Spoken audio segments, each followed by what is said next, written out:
আমন্ত্রণ জানাচ্ছি আপডেট সংবাদে। শুরুতেই জানিয়ে দিব গুরুত্বপূর্ণ শিরোনাম, এরপরেই থাকবে বিস্তারিত। ফের আগ্রাসন চালালে ইসরায়েলকে দাঁত ভাঙা জবাব দেবে ইরান। এদিকে সংঘাত পরবর্তী ধ্বংসযজ্ঞে গাজার প্রতিচ্ছবি দেখছে ইসরায়েল। আরও থাকছে ইরানের পারমাণবিক কর্মসূচির সক্ষমতা এখনো আছে, দাবি ট্রাম্পের দাবি প্রত্যাখ্যান। সর্বশেষ জানিয়ে দিব যে শর্তে ইরানের নিষেধাজ্ঞা তুলে নেবেন ট্রাম্প। শুনছিলেন সংবাদ শিরোনাম, এখন বিস্তারিত। তার আগে অনুরোধ থাকবে ভিডিওতে একটি লাইক দিন এবং কমেন্টস করে জানিয়ে দিন কোন জেলা থেকে বা কোথা থেকে আমাদের সঙ্গে যুক্ত রয়েছেন। ফের আগ্রাসন চালালে ইসরায়েলকে দাঁত ভাঙা জবাব দেবে ইরান। ইসরায়েলি আগ্রাসনের পুনরাবৃত্তি হলে আবারও কঠোর জবাব দেবে ইরান। ইরানের সর্বোচ্চ অপারেশন কমান্ডার খাতাম আল আম্বিয়া কেন্দ্রীয় সামরিক সদর দপ্তর থেকে এই হুঁশিয়ারি দেওয়া হয়েছে। আজ এক বিবৃতিতে খাতাম আল আম্বিয়ার কেন্দ্রীয় সামরিক সদর দপ্তরের কমান্ডার বলেছেন, ইসলামী প্রজাতন্ত্র ইরানের সশস্ত্র বাহিনী পূর্ণ সতর্কবার্তার সঙ্গে শত্রুদের প্রতিটি কার্যকলাপ পদক্ষেপ করেছে এবং যে কোনো আগ্রাসন মোকাবেলায় সম্পূর্ণ প্রস্তুত। আগ্রাসনের পুনরাবৃত্তি ঘটলে তারা আরও জোরালো জবাব দেবে। বিবৃতিতে আরও বলা হয়েছে, জায়নবাদী শত্রু এবং যুক্তরাষ্ট্র বরাবর প্রমাণ করেছে যে তারা কোনো আইনি, নৈতিক বা আন্তর্জাতিক নিয়ম নীতির প্রতি প্রতিশ্রুতিবদ্ধ নয় এবং তারা অবিশ্বস্ত। গত 12 দিনের ইসরায়েলি আগ্রাসন এবং পরবর্তী নিহতের জানা যায় ইরানি জনগণের ব্যাপক উপস্থিতি জায়নবাদী শত্রু এবং তাদের অপরাধী কর্তা যুক্তরাষ্ট্রের স্বপ্নকে আবারও ভেঙে দিয়েছে।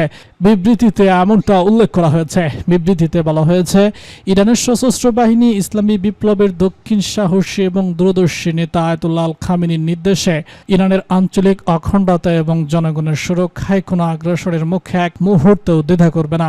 এতে বলা হয়েছে, ইরানি জাতি প্রমাণ করেছে যে কোনো ধরনের আগ্রাসন এবং নৃশংসতার মুখে, বিশেষ করে অপরাধী যুক্তরাষ্ট্র এবং দিশেহারা জায়নবাদী শাসকদের বিরুদ্ধে তারা ঐক্য, সহানুভূতি এবং সংহতির মাধ্যমে আরও ঐক্যবদ্ধ হবে এবং শত্রুদের হতাশ করবে।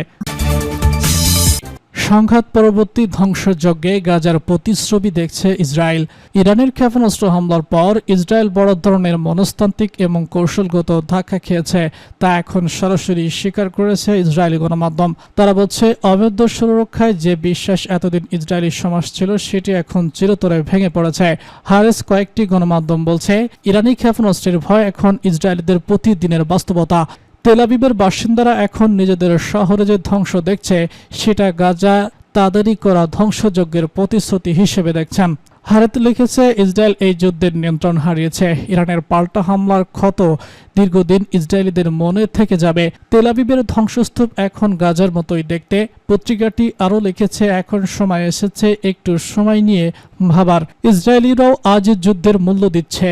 তেল আবিবের বর্তমান চেহারা দেখলে বোঝা যায় কেন মধ্যপ্রাচ্যের এমন যুদ্ধ বন্ধ হওয়া জরুরি। ইসরায়েলি মিডিয়ার ভাষ্য, আগের যুদ্ধে ইসরায়েলি সাইরেন বোমা হামলার অভ্যস্ত ছিল, কিন্তু ইরানের এই হামলা ছিল সম্পূর্ণ ভিন্ন। প্রথম ইরানি ক্ষেপণাস্ত্র তেল আবিবের শুধু একটি ভবন ধ্বংস করেনি, এটি ইসরায়েলদের জাতিগত আত্মপরিচয়ের কেন্দ্রে আঘাত এনেছে, প্রমাণ করেছে ইসরায়েল আর নিরাপদ নয়। হারেত লিখেছে, রামাদগান, তামাস সহ একাধিক শহরে এমন ভয়াবহ মাত্রায় হামলা করেছে যে ইসরায়েলি বিশ্লেষকদের স্বীকার করতে হয়েছে যে তেল আবিব আর গাজার মধ্যে এখন তেমন পার্থক্য নেই। তেল আবিবের দৃশ্য এখন গাজার মতো। এবার ইসরায়েলি নিজেরাই বুঝছে যে 1.5 টনের বোমা পড়লে কি হয়। টাইম অব ইসরায়েল পোস্ট তুলেছে কিভাবে নেতানিয়াহু এত দ্রুত পরিস্থিতির নিয়ন্ত্রণ হারাচ্ছেন, বিশেষ করে যখন ইরান পারমাণবিক স্থাপনায় যুক্তরাষ্ট্র হামলা চালানোর পর ট্রাম্প নেতানিয়াহুর উপর প্রকাশ্যে ক্ষোভ দেখিয়েছিলেন। পত্রিকাটি বলেছে, ইরানের পারমাণবিক কর্মসূচি সাময়িকভাবে বাধাগ্রস্ত হলেও এখনও তা ধ্বংস হয়নি, আর ট্রাম্পের যুদ্ধবিরতির আহ্বানে ইসরায়েলের নেতারা দিক থেকে হারিয়ে ফেলেছেন। +927 ম্যাগাজিন বলছে, নেতানিয়াহুর অস্তিত্ব সংকট দূর করার দাবি আসলে ফাঁকা বলি। ইসরায়েলিরা একের পর এক যুদ্ধে জড়িয়ে পড়ে এতটাই ক্লান্ত যে তারা আর আগের মতো নিরাপত্তার ভ্রান্তি বিশ্বাসে ফিরতে পারবে না। পত্রিকাটি উপসংহারে বলেছে, যুদ্ধবিরতি হয়তো সামরিক স্বস্তি দিবে, কিন্তু ইসরায়েলিদের মানসিক ভাঙর আর কাটবে না। ইসরায়েলিদের অপরাজয়ের যুগ শেষ। আয়রন ডোম ক্ষেপণাস্ত্র আটকাতে পারে, কিন্তু নিজেদের ভুলের ফল থেকে কোনো দেশকে বাঁচাতে পারে না। ইরানের পারমাণবিক কর্মসূচির সক্ষমতা এখনো আছে, ট্রাম্পের দাবি প্রত্যাখ্যান। জাতিসংঘের পরমাণু নজরদারি সংস্থা ইন্টারন্যাশনাল অ্যাডমিনিস্ট্রেটিভ এজেন্সি এর প্রধান রাফায়েল গ্রাফি জানিয়েছেন, যুক্তরাষ্ট্রের সাম্প্রতিক হামলায় ইরানের পারমাণবিক কর্মসূচির কিছুটা ক্ষতি হলেও এটি সম্পূর্ণরূপে ধ্বংস হয়নি। তার মতে, তেহরান চাইলে কয়েক মাসের মধ্যেই আবার ইউরেনিয়াম সমৃদ্ধকরণ প্রতিক্রিয়া শুরু করতে পারে। সিবিএসসি নিউজের দ্য ফর্থম নেশন অনুষ্ঠানে দেওয়া এক সাক্ষাৎকারে গ্রাসি বলেছেন, তাদের সক্ষমতা এখনো আছে। তারা চাইলে কয়েক মাসের মধ্যেই কিছু সেন্ট্রিফিউজ চালু করে ইউরেনিয়াম সমৃদ্ধ করতে পারে। কিছুক্ষণ একেবারে নিশ্চিহ্ন হয়ে গেছে এমন দাবি করা ঠিক নয়। গার্সির এই মন্তব্য মার্কিন প্রতিরক্ষা গোয়েন্দা সংস্থা ডিআই এর একটি প্রাথমিক প্রতিবেদনের সঙ্গে মিল রয়েছে, যেখানে বলা হয়েছে যুক্তরাষ্ট্রের হামলায় ইরানের পারমাণবিক কেন্দ্রগুলোর কিছু ক্ষতি হয়েছে, তবে মূল অবকাঠামো এখনো অক্ষত রয়েছে। প্রসঙ্গত, যুক্তরাষ্ট্রের প্রেসিডেন্ট ডোনাল্ড ট্রাম্প দাবি করেছিলেন এই হামলায় ইরানের পারমাণবিক কর্মসূচি সম্পূর্ণ ও পুরোপুরি ধ্বংস হয়ে গেছে এবং এটি দশকের পর দশক পিছিয়ে গেছে। কিন্তু ইআই প্রধানের বক্তব্য এই দাবিকে খণ্ড করেছে। সাম্প্রতিক ওয়াশিংটন পোস্ট এক প্রতিবেদনে জানিয়েছে, যুক্তরাষ্ট্র ইরানি কর্মকর্তাদের কিছু গোপন বার্তা পেয়েছে, যেখানে তারা স্বীকার করেছে হামলায় ক্ষয়ক্ষতি তাদের প্রত্যাশার চেয়ে অনেক কম হয়েছে। এর আগে ইসরায়েলের সঙ্গে ইরানের 12 দিনব্যাপী সংঘর্ষের পর যুক্তরাষ্ট্র ইরানের 3টি গুরুত্বপূর্ণ পারমাণবিক স্থাপনায় হামলা চালায়। ইসরায়েল দাবি করেছিল, তেহরান যাতে পারমাণবিক বোমা তৈরি করতে না পারে তা নিশ্চিত করতেই তারা হামলা চালায়। তবে ইরান বরাবরই বলছে তাদের পারমাণবিক কর্মসূচি কেবল শান্তিপূর্ণ উদ্দেশ্যে। যে শর্তে ইরানের নিষেধাজ্ঞা তুলে নেবেন ট্রাম্প। ইরান যদি শান্তিপূর্ণ